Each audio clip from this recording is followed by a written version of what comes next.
ассалому алайкум дӯстон, шумо дар шабакаи Taj MMA қарор доред. дар навори имрӯза сабаби атмина шудани ҷанги Фаридуна пешкаши шумо мегардонем. пеш аз саршавии видеоролика шумо хоҳиш мекунем ки дар шабакаи мо обуна шидан ва зангулачаро гирён карданро фаромӯш накунед. Ёқа вақти шуморо намегира, аммо мада мотиватсия метавад ки бо видеороликҳои беҳтарин ама пешкаши шумо гардонем. дар ягон ҷо ба ҳузур шуда лайк азир кунед, мо боша видеоролика сар мекунем. чӣ хеле ки ба ҳамагон маълум буд, санаи 22 август дар турнири Eagle FC 39 дар шаҳри Нижний Новгороди Федератсияи Русия набарди асосӣ миёни Фаридун Терминатор Одилов ва Марсио Гамач Сантос дар вазни миёна баргузор мешид. бинобар аз сабаби афзалият дар вазн, яъне перевеси Марсио Сантос, дастаи Баёнов таҳти роҳбарии Раҷабалӣ Баёнов нахостанд ки Фаридун Одилов ҷанг кунад ва ин қарори хуб буд аз тарафи Раҷабалӣ Баёнов барои Фаридун Одилов. ҳозир боша суханои Раҷабалӣ Баёнов ва оиди атмина шудани ҷанг тамошо мекунем. барои ҳамин эфир ҳозир гирён кардам ки мардуми Тоҷикистон ҳаматон ҳазор раҳмат барои дастгириятон, барои чӣ айби мо нестай. инами спорти мо инам хеле чизои неожиданӣ мегӯям ку чӣ дорада, сюрпризои неожиданӣ дорад. ҳадананат яъни бразил оли бовҷа навистем ки 6 рӯша сиёҳ мекунад, қариб 9-10 кило ганият накард. барои ҳамин бародаро ҳазор раҳмат барои дастгириётон ва бахшиши зиёд аз тарафи мо, иминои аз тарафи мо Фаридун ки ман нахостум рисковат кардам хати варзишгари худмон барои ки ҳама ответственность дар калаи мо ай рӯи опити кории худам, ай рӯи профессионални моментҳои ҳамин корои мо мумкин нест даже 1 кило 800 грамм 1 кило зиёд боша барои буд моментое ки мо ҳамин чизоро аҳамият надода будем, минусҳои бисёр шид. барои ҳамин дар ҳаққи мо дуо кунем, ҳадаҳа намешем, худо хоҳад, сами главне худо беҳвол накунад Фаридуна, ягон ҷош травма нест, мо дар гап мо истодагием, лигара падвалид кардагӣ нестем, миллати тоҷика падвалид кардагӣ нестем, мардуми тоҷик гарданаш баланд дар истодагӣ, иншолло лига худаш ай мо бахшиш пурсид, дар пеши мо сараш хама, иншолло сари мо хам нестем.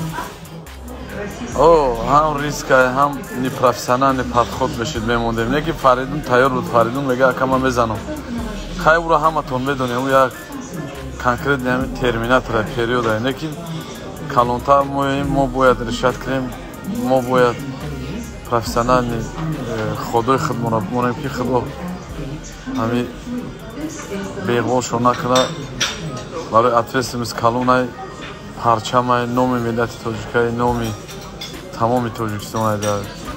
худо ба шукр имрӯз дар лигаҳои тамоми дунё байналмилалӣ мировой уровня уже лигаи ҳамин ҳабиб ҳама нигоҳш мекунанд, америкаш то иҷаш то уҷаша.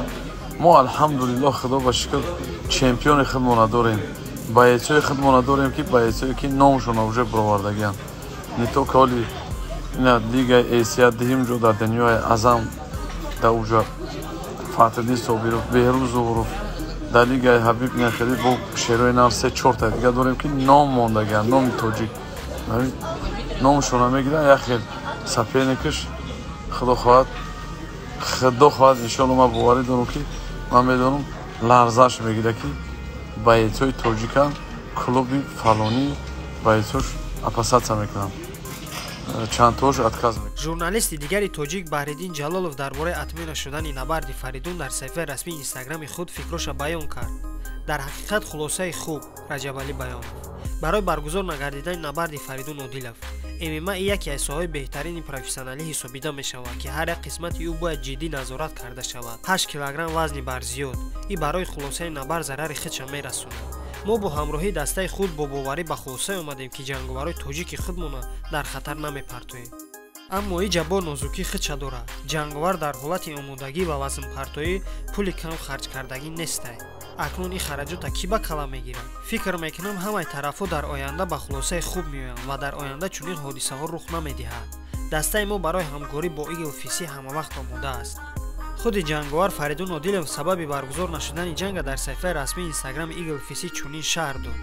Assalomu alaykum. Лига UFC и моя команда во главе Раджабали Байонова, клуб Ахмат Таджикистан решили меня не поставить в рискованное положение, потому что я чемпион в этой организации и должен быть профессиональный подход. Мой соперник Марио Сантос не уложился в лимит весовой категории, он больше перевесил. Из-за этого меня не поставили на рискованное положение моя команда. Ну, дальше больше, иншаллах, скоро хорошие новости будут. Ждите. Спасибо моей команде, всем моим болельщикам, друзьям, те, кто приехали. Иншаллах, скоро хорошие новости будут. Албатта шахсан ман худам суханои бародармон Фаридуна тасдиқ мекунам ва бо Фаридун ҳамфикрам.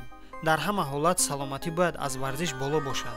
Ба бародармон Фаридун гуфтанем ки дар ҳама ҳолат роҳафтода набош. Мо ҳамеша дастгири туем ва то ба охир мухлисӣ мекунем. Дӯстон, дар ин ҳолат бояд мо шумо Фаридуна дастгирӣ кунем. Барои ҳамон худи ҳозир дар таги ҳамин видео Фаридун мо бо туем нависед. Ман бошум ҳамаша мехонам ва беҳтариношда лайк мемонам. Хуб дӯстон, инҳо буданд хабарҳои тозатарин аз ҷаҳони ММА. Ба шабакаи мо обуна шудан ва зангулачаро гирён карданро фаромӯш накунед. Раҳмат ки видеоро то охирша тамошо кардед. Дар видеои навбатӣ вомехӯрем. Хайр.